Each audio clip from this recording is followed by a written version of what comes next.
ಜೀವನದಲ್ಲಿ ಯಶಸ್ಸು ಒಂದೇ ದಿನದಲ್ಲಿ ಬರುವುದಿಲ್ಲ. ಪ್ರತಿಯೊಬ್ಬರು ಯಾವುದಾದರೂ ಹಂತದಲ್ಲಿ ಫೇಲ್ಯೂರ್ ಆಗ್ತಾರೆ. ಆದರೆ ನಿಜವಾದ ಸೋಲು ಫೇಲ್ಯೂರ್ನಲ್ಲಿ ಅಲ್ಲ, ವಿಫಲವಾದ ನಂತರ ಕೈ ಬಿಡುವುದರಲ್ಲಿ.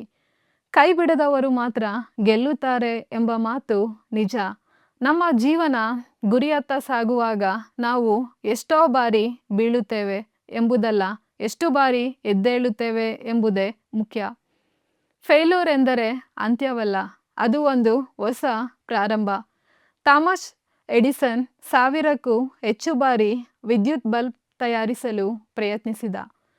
ಜನರು ಅವನನ್ನು ಹಾಸ್ಯ ಮಾಡಿದರು. ಆದರೆ ಅವನು ಹೇಳಿದ, ನಾನು 1000 ಬಾರಿ ವಿಫಲವಾಗಲಿಲ್ಲ. ನಾನು ವಿದ್ಯುತ್ ಬೆಳಕು ಹೇಗೆ ಕೆಲಸ ಮಾಡುವುದಿಲ್ಲ ಎಂಬ 1000 ಮಾರ್ಗಗಳನ್ನು ಕಂಡುಹಿಡಿದಿದ್ದೇನೆ. ನಮ್ಮ ಜೀವನದಲ್ಲಿಯೂ ವಿಫಲತೆ ನಮಗೆ ಯಶಸ್ಸಿನ ದಾರಿಯನ್ನು ತೋರಿಸುತ್ತದೆ. ತಪ್ಪುಗಳಿಂದ ಕಲಿಯುವವನು ಮುಂದೆ ಸಾಗುತ್ತಾನೆ. ಸ್ನೇಹಿತರೆ, ನಾವು ಬಲಿಷ್ಠರಾಗುವುದು ಸುಲಭ ಕಾಲಗಳಲ್ಲಿ ಅಲ್ಲ, ಕಠಿಣ ಕಾಲಗಳಲ್ಲಿ. ಒಂದು ಬಂಬು ಗಿಡ ನೆಟ್ಟ ನಂತರ 5 ವರ್ಷಗಳ ಕಾಲ ಬೆಳೆಯುವುದೇ ಇಲ್ಲ.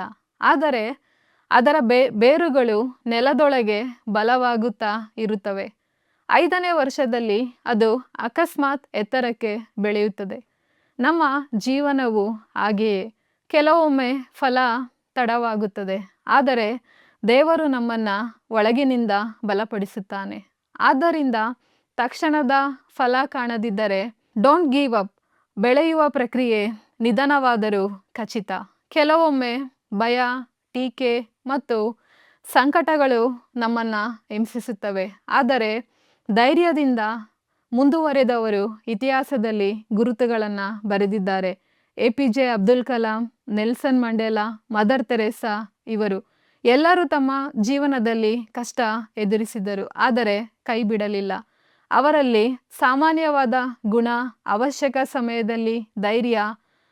ನಮ್ಮೊಳಗಿನ ಧೈರ್ಯವೇ ಯಶಸ್ಸಿನ ಬಾಗಿಲು ತೆರೆಯುವ ಕೀಲಿಕೈ.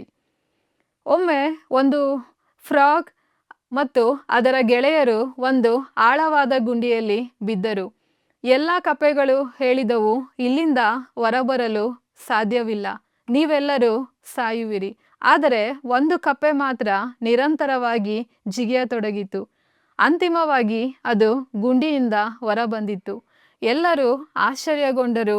ನಂತರ ತಿಳಿದುಬಂತು, ಆ ಕಪ್ಪೆ ಮೂಕ ಮತ್ತು ಕಿವುಡ ಆಗಿತ್ತು. ಅದು ಇತರರ ನಿಂದನೆಗೆ ಕೇಳಲಿಲ್ಲ. ಅದು ಭಾವಿಸಿತು, ಎಲ್ಲರ ಮುಂದೆ ಜಿಗಿ ಎಂದು ಪ್ರೋತ್ಸಾಹಿಸುತ್ತಿದ್ದಾರೆ ಎಂದು. ಅದರ ನಂಬಿಕೆಯೇ ಅದರ ಜೀವನವನ್ನು ಉಳಿಸಿತು. ಸ್ನೇಹಿತರೆ, ಜನರು ಏನೇ ಹೇಳಲಿ ನಿಮ್ಮ ನಂಬಿಕೆಯನ್ನು ಕಳೆದುಕೊಳ್ಳಬೇಡಿ.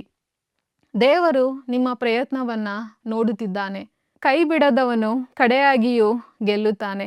ಹಾಗಾಗಿ ಸ್ನೇಹಿತರೆ, ಜೀವನದಲ್ಲಿ ಎಷ್ಟು ಕಷ್ಟ, ಎಷ್ಟು ಕಠಿಣ ಪರಿಸ್ಥಿತಿ ಬಂದರೂ ಡೋಂಟ್ ಗಿವ್ ಅಪ್ ಎಂಬ ಒಂದು ಮಾತು ಮನದಲ್ಲಿ ಇಟ್ಟುಕೊಳ್ಳಿ. ನೀವು ಬೀಳಬಹುದು, ಆದರೆ ಅಲ್ಲೇ ಉಳಿಯಬೇಡಿ. ಎದ್ದೇಳಿ ಮತ್ತೆ ಪ್ರಯತ್ನಿಸಿ. ಯಾವ ಪರಿಸ್ಥಿತಿಯಲ್ಲಿದ್ದರೂ ಡೋಂಟ್ ಗಿವ್ ಅಪ್. ಯಾಕೆಂದರೆ ನಿನ್ನ ಪರೀಕ್ಷೆ ನಾಳೆಯ ಸಾಕ್ಷಿಯಾಗಲಿದೆ. ನಿನ್ನ ಕಣ್ಣೀರೇ ನಾಳೆಯ ಜಯದ ಬೆಳಕಾಗಲಿದೆ. ಒಮ್ಮೆ ಒಬ್ಬ ಲೇಖಕ ಹೇಳಿದ ಮಾತು ನೆನಪಿನಲ್ಲಿಟ್ಟುಕೊಳ್ಳಿ, ನಮ್ಮ ಜೀವನದ ಅತ್ಯಂತ ಕತ್ತಲೆಯ ಕ್ಷಣಗಳಲ್ಲಿಯೇ ಬೆಳಕಿನ ಕಿಡಿ ಹುಟ್ಟುತ್ತದೆ. ಆದ್ದರಿಂದ ಜೀವನ ನಿಮಗೆ ಎಷ್ಟು ಸವಾಲು ಹಾಕಿದರೂ ತಪ್ಪುಗಳಿಂದ ಕಲಿಯಿರಿ, ಸಮಯದ ಮೇಲೆ ನಂಬಿಕೆ ಇಡಿ ಮತ್ತು ನಿಮ್ಮ ಕನಸಿನತ್ತ ಮುಂದುವರಿಯಿರಿ. ನಿಮ್ಮ ಯಶಸ್ಸು ಇಂದು ಅಲ್ಲದಿದ್ದರೂ ನಾಳೆ ಖಂಡಿತವಾಗಿಯೂ ಕಾಣುತ್ತದೆ. ಒಂದು ಮಾತ್ರ ನೆನಪಿಡಿ, ನೆವರ್ ಗಿವ್ ಅಪ್. ಯಾಕೆಂದರೆ ನಿಮ್ಮ ಪ್ರಯತ್ನಗಳ ಕತೆ ಇನ್ನೂ ಮುಗಿದಿಲ್ಲ. ಅಂತಿಮ ಅಧ್ಯಾಯ ಇನ್ನೂ ಬರಬೇಕಾಗಿದೆ.